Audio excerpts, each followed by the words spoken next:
Assalamualaikum warahmatullahi wabarakatuh. Perkenalkan kami dari kelompok 2 mata kuliah MSSI. Di sini di video ini kami akan menjelaskan tentang tugas yang diberikan, yaitu tentang setting priorities amongst ISIT investments. Kami kelompok 2 beranggotakan saya sendiri Fajar Alamsyah, kemudian Julian Dorestu, Kevin Prabu Pangestu, Muhammad Novian Pratama Wijaya, dan Muhammad Ridwan. Baik, langsung saja ke pembahasan tentang setting priorities amongst ISIT investments. Nah, menetapkan prioritas di antara investasi SITI, yaitu penting untuk memperkenalkan pendekatan praktis yang konsisten untuk penetapan prioritas jika ada strategi yang ingin diterapkan dengan sukses. Tekanan bisnis jangka pendek akan berubah, proyek tidak akan berjalan sesuai rencana, kemudian sumber daya tidak akan tersedia seperti yang diharapkan, serta peluang persyaratan baru akan muncul. Nah, masing-masing dapat menyebabkan perubahan pada prioritas, kecuali alasan yang konsisten digunakan. Manajemen krisis akan berulang kali yang dapat mengesampingkan strategi. Nah, untuk itulah mengapa prioritas perlu ditetapkan dalam jangka pendek untuk memungkinkan penggunaan sumber daya terbaik dalam waktu tunggu akuisisi untuk sumber daya lebih lanjut. Dengan asumsi ini benar-benar dapat diperoleh, mereka juga perlu diatur dalam konteks strategi bisnis jangka panjang atau investasi yang menciptakan kapabilitas bisnis baru mungkin tidak akan pernah tersedia. Karena pengembaliannya tidak pasti atau jauh. Penetapan prioritas adalah inti dari manajemen strategis yang efektif dari SITI. Kemudian memilih investasi terbaik untuk dikejar dan mungkin yang lebih penting investasi yang ditangguhkan atau ditinggalkan. Nah, untuk prioritas perlu ditetapkan berdasarkan faktor penilaian. Nah, apa saja faktor penilaian tersebut? Yaitu sebagai berikut. Faktor pertama yaitu apa yang paling penting untuk dilakukan berdasarkan manfaat yang diidentifikasi. Kemudian kedua yaitu apa yang mampu dilakukan berdasarkan sumber daya yang tersedia. Kemudian faktor penilaian ketiga yaitu apa yang mungkin berhasil berdasarkan risiko kegagalan setiap investasi.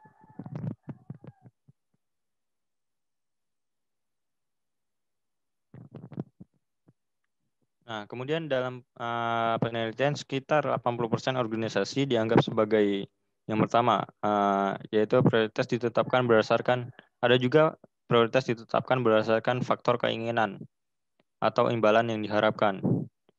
Yang terdiri dari yang pertama keselarasan dengan strategi bisnis, kemudian laba atas investasi tersebut, kemudian prioritas operasional fungsional atau unit bisnis untuk menghindari kerugian.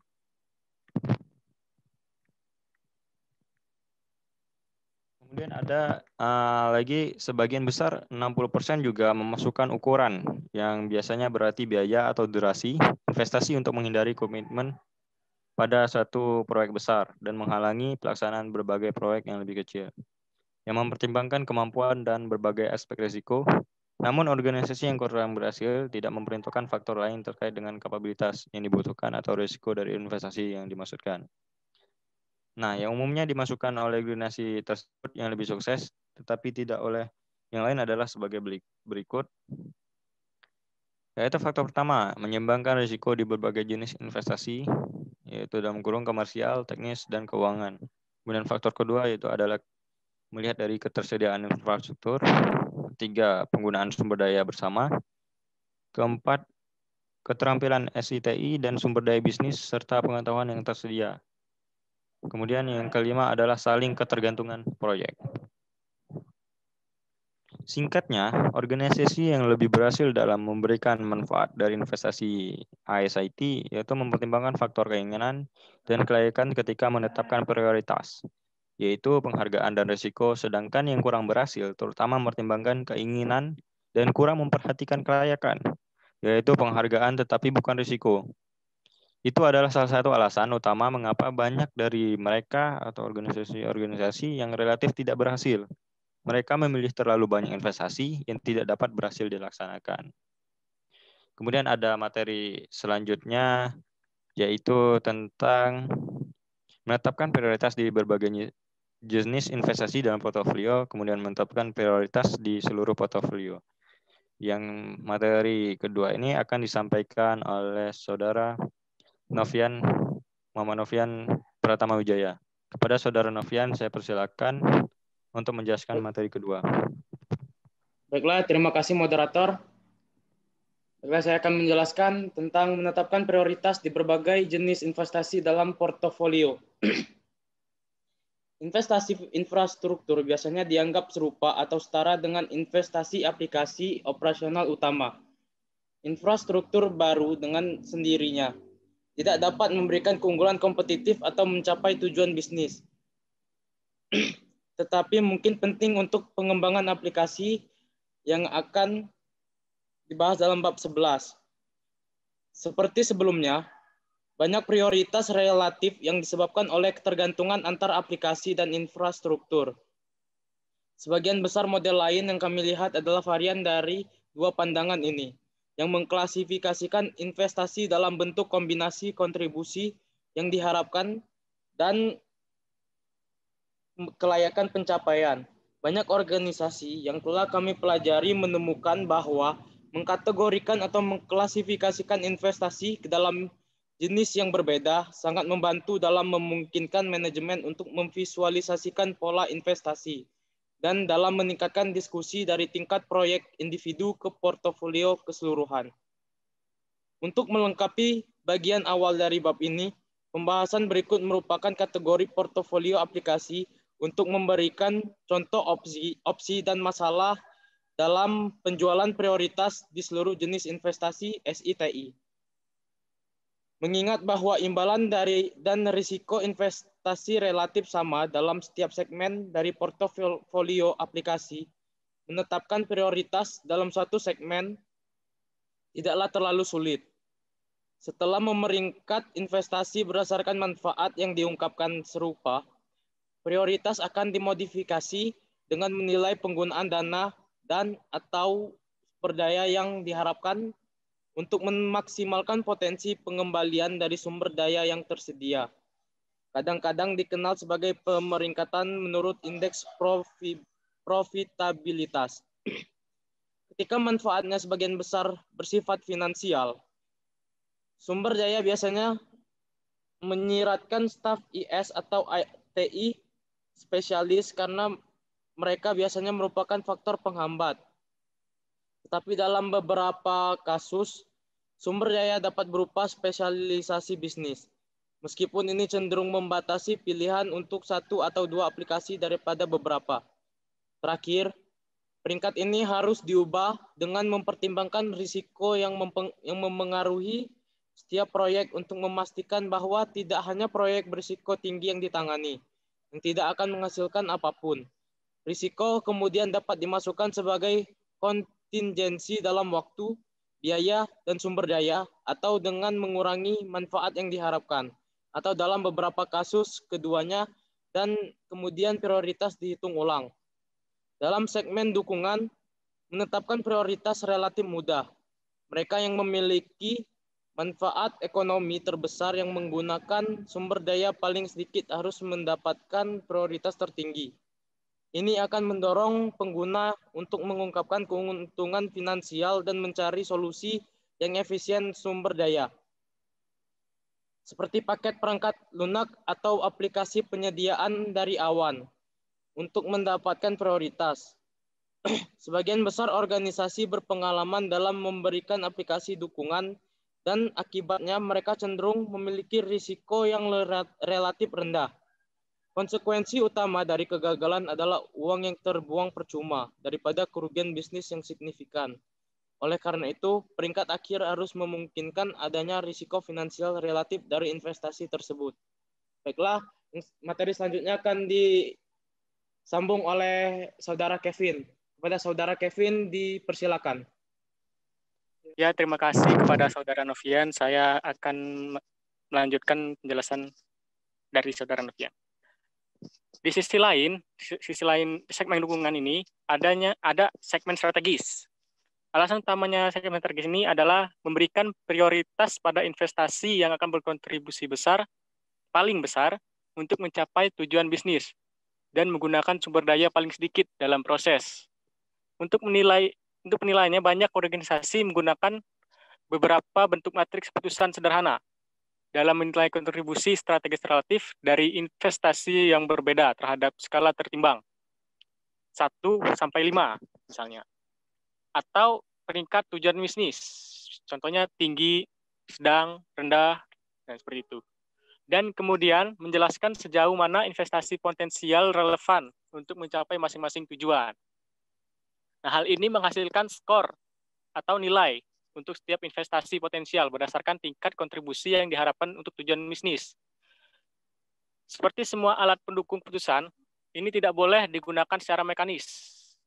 Misalnya skor 25 belum tentu lebih baik daripada 24. Itu berarti mereka sama pentingnya.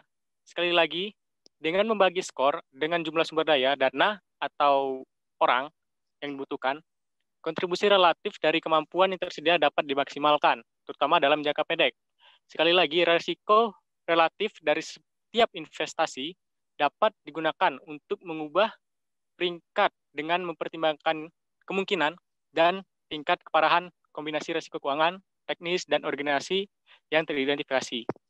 Nah, dalam beberapa kasus, investasi aplikasi strategis hanya satu, mungkin kecil, bagian dari inisiatif strategis bisnis yang lebih besar untuk program transformasi yang menetapkan prioritas untuk bagian ISTI.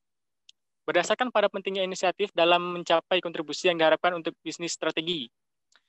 Nah, itu menetapkan prioritas di antara aplikasi operasional utama dan sebagian besar investasi infrastruktur lebih kompleks daripada dukungan, tetapi melibatkan lebih sedikit ketidakpastian daripada aplikasi strategis.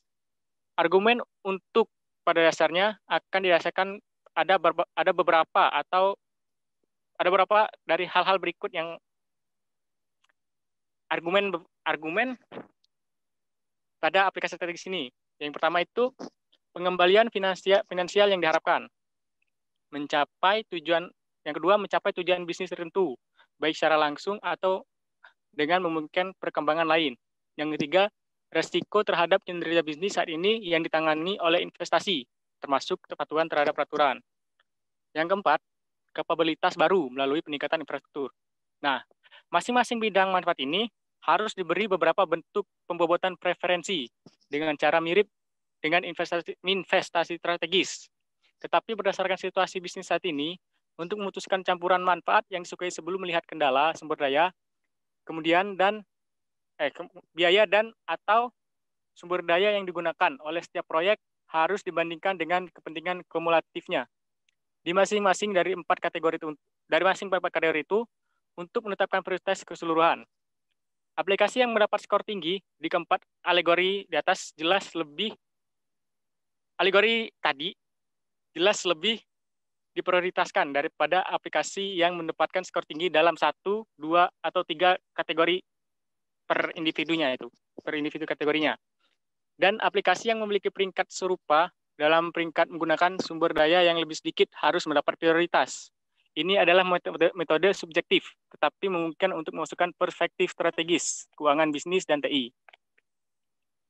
Aplikasi berpotensi tinggi sulit untuk diprioritaskan dan banyak yang cenderung didorong dengan cara berlawanan dengan aplikasi strategis.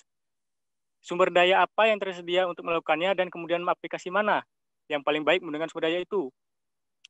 Nah, aplikasi berpotensi tinggi seringkali didorong secara individual. Biasanya itu adalah sumber daya sekunder yang menjadi masalah. Meskipun terdengar salah untuk menyarankan bahwa dia yang bertiak paling kelas atau memiliki parung paling besar akan mendapatkan prioritas. Dalam segmen ini mungkin cara terbaik untuk mendapatkan prioritas, karena hasilnya akan bergantung tidak hanya pada nilai ide, tetapi juga pada kekuatan yang dikejar. Terus mencoba memprioritaskan berdasarkan bukti terbatas, tidak terlalu dapat diandalkan.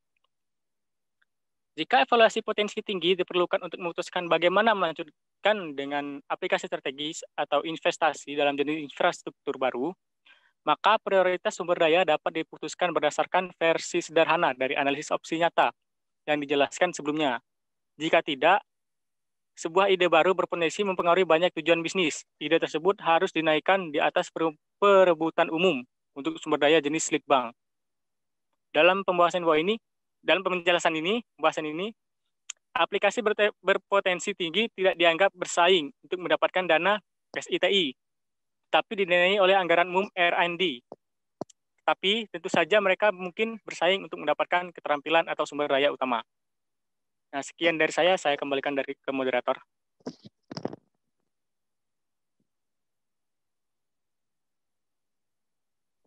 Baik, terima kasih kepada Saudara Novian dan Saudara Kevin yang telah menjelaskan materi menetapkan prioritas di berbagai jenis investasi dalam portofolio.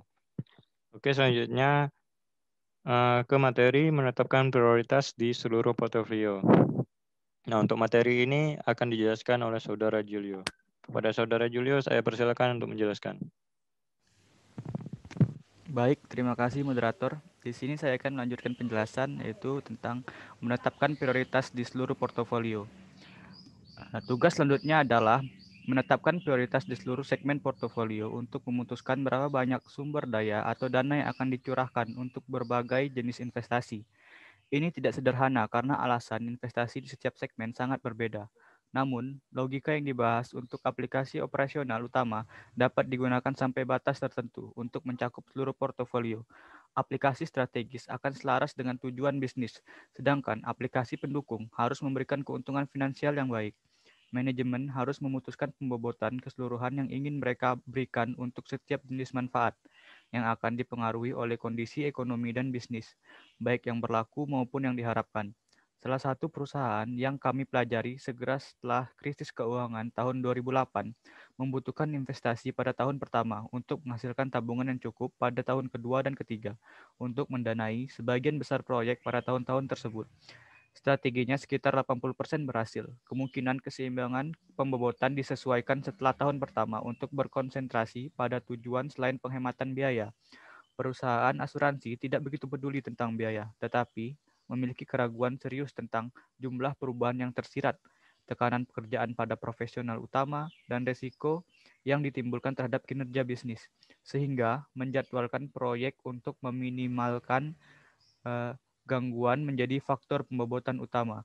Dalam contoh lain, dalam industri surat kabar, penekanan yang berlebihan pada proyek penghematan biaya menjadi masalah ketika pesaing memperkenalkan biaya untuk berita online. Organisasi tersebut menyadari bahwa terlepas dari ekonomi industri yang sulit, mereka perlu berinvestasi dalam aliran pendapatan baru yang potensial serta mengurangi biaya di sektor tradisional yang menurun. Bobot yang memengaruhi prioritas disesuaikan untuk mendorong aplikasi yang menghasilkan pendapatan dan infrastruktur yang diperlukan untuk mengaktifkannya. Semua contoh ini menekankan kebutuhan untuk menyesuaikan parameter yang digunakan untuk diprioritaskan seiring dengan perkembangan kondisi bisnis. Ini dapat dilakukan sebagai jenis formula penilaian investasi seperti Business Value Index atau BVI yang dijelaskan oleh Curley yang memungkinkan pendekatan multivariabel untuk memutuskan prioritas di antara berbagai jenis investasi TI, atau dapat diserahkan kepada penilaian tata kelola atau kelompok eksekutif yang bertanggung jawab untuk mengawasi portofolio untuk melenturkan parameter situasi berkembang dan tingkat keberhasilan atau kegagalan proyek berubah, yaitu dengan mempertimbangkan aspek keinginan dan kelayakan portofolio isi.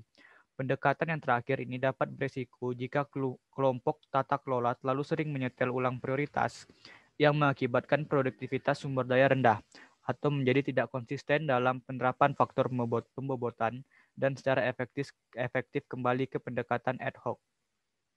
Jika keseluruhan rencana strategis SITI dikembangkan, dipelihara, dan dikomunikasikan dengan investasi dalam urutan prioritas yang mencerminkan manfaat potensial yang dapat dicapai atau disesuaikan dengan risiko dari sumber daya yang terbatas tersedia, maka itu membantu baik dalam jangka pendek dan keputusan perencanaan jangka panjang, karena satu yaitu sumber daya yang dapat dialokasikan kembali jika diperlukan dari investasi dengan prioritas yang lebih rendah ke prioritas yang lebih tinggi secara rasional dengan pemahaman dan persetujuan dari manajer lini.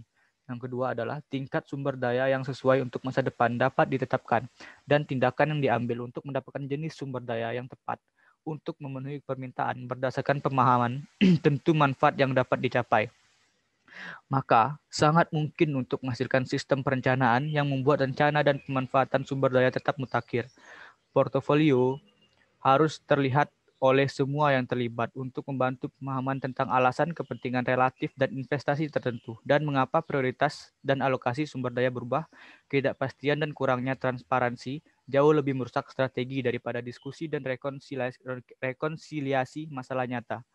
Sekian penjelasan dari saya kembalikan ke moderator.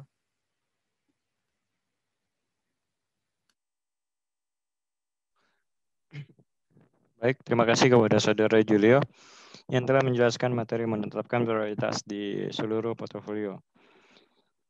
Berakhirnya materi menetapkan prioritas di seluruh portofolio, maka berakhirlah video penjelasan tentang materi setting priorities amongst ISIT investments.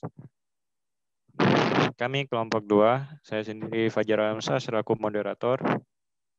Untuk video ini, apabila ada kesalahan dalam penyampaian materi, kami mohon maaf, kepada Allah kami mohon ampun.